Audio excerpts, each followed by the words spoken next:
Then, Merritt, let's move on. Let's play Don't Be That Analyst. This is a call-in segment for the show in which we ask people, what's your Don't Be That Analyst? This is something that analysts have seen other analysts do, or maybe it's something that they've done themselves, but it's definitely a big no-no and is something you definitely should not do. Do you have a Don't Be That Analyst? I do. Don't be that analyst. I always say be approachable and be available. I mean, you got to get to know your investigators, your agents, your detectives. Some of these guys and gals are going to be pillars throughout your career. So be approachable, get out there. I mean, if it's out of your comfort zone, then do it. I mean, you got to be available, be ready to do stuff and offer, and just do it sometimes, Yeah, get involved. It's interesting that you use the word approachable. This is a downside to a technology that is used a lot in our society now, and that's the earbuds. And Right. when you're working and you're sitting there with the earbuds on and you're in your own little world there, you may come off as unapproachable. Right. I'll just throw that out there. If you're walking around the hallway with those on, if you're in the elevator with those on, if everywhere you are in the office you have those on, people are going to hesitate before contacting you. Agreed. Because they don't want to come off as bothering you. Right. No, totally agree with that. We have a few of those at our office as well. So, yep. All right. So we have 4 callers on the line, and the first one is Danelle. Danelle, what is your Don't Be That Analyst? My Don't Be That Analyst is don't send out a product asking people to look for help to help solve you some crimes, and you don't include all of the information that might be necessary to help them help you. I think that's an interesting concept because that gets into need to know and how much information do you give out about your particular issue, your case, without giving out too much. I think there is a fine line between giving out everything and then just enough so to help people help you, like she's saying. Right. Yep. No, I agree with that. You get too much and there's too many different avenues and it can maybe take you away from what it is you're looking at. So being specific and being direct and including what's necessary, I mean, that's just going to keep that focus going forward. Yes. But I guess at the same time, you saying the only thing you're going to give out is like 3 digits of a license plate or something that's very obscure and no other information. You got to give analysts something to work with. Absolutely agreed. Next we have Noah. Noah, what is your Don't Be That Analyst? The experience I had about not being that analyst is an interaction I had with a lieutenant in charge of investigations when I first started my career. I was doing some crime mapping and different things. And we were predicting and forecasting when the next strike I think a robbery series was going to happen.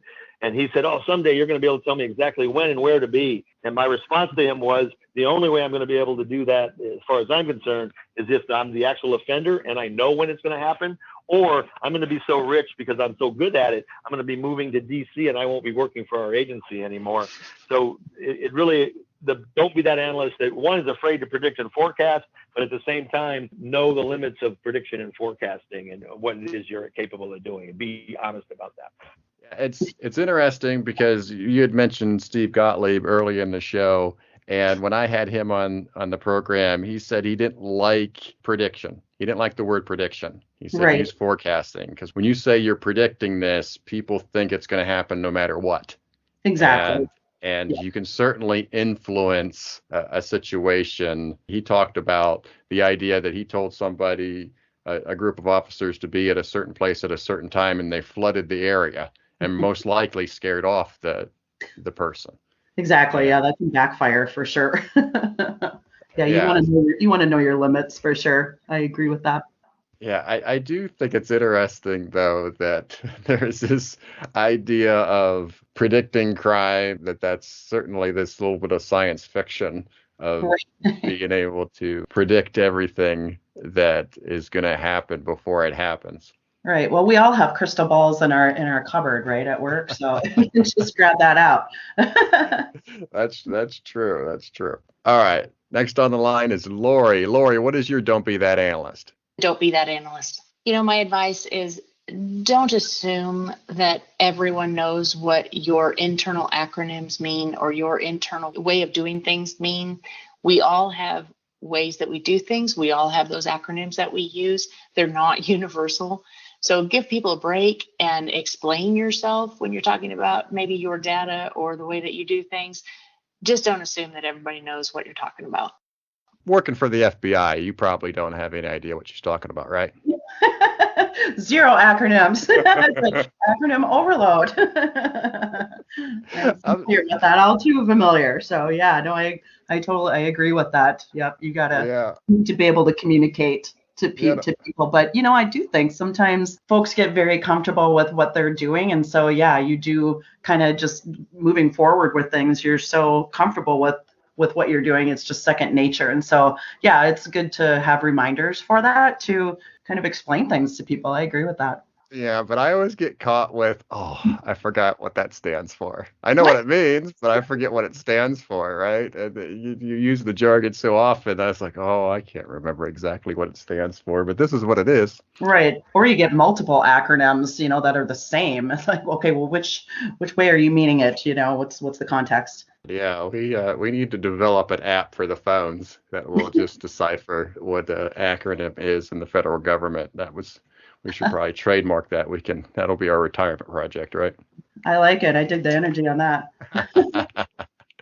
All right, last one is Eric. Eric, what is your don't be that analyst? Don't be that analyst that underutilizes the features in Microsoft Excel. If you're going to use Excel, don't use it to just create poorly formatted lists that cause the user to have to manually read through your worksheet. Make sure the search filter features are applicable to whatever data you're placing on the sheet. I think what he's talking about there is the cell merge.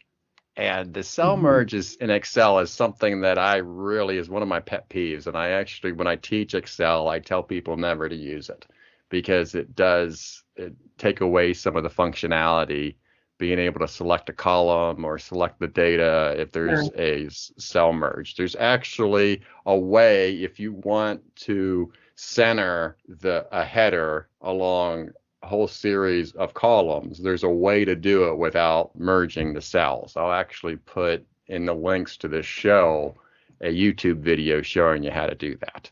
Great. So there is a way around it. It's bad radio to try to explain it. I could probably try to explain it, but that's probably not going to be good for radio. So, but I guess the thing he's saying is know the limits of the software. Right. Well, and you know what? There's so many trainings that are available too out there, free training. So yeah, get familiar with it and have it work for you, not against you. I agree with that. Yeah. Very good. And I guess use it for what it's for too, right? There's certain reporting that you want to do, then that's a different program. But I do understand that smaller departments may not have the luxury to go beyond Microsoft Office. But yep.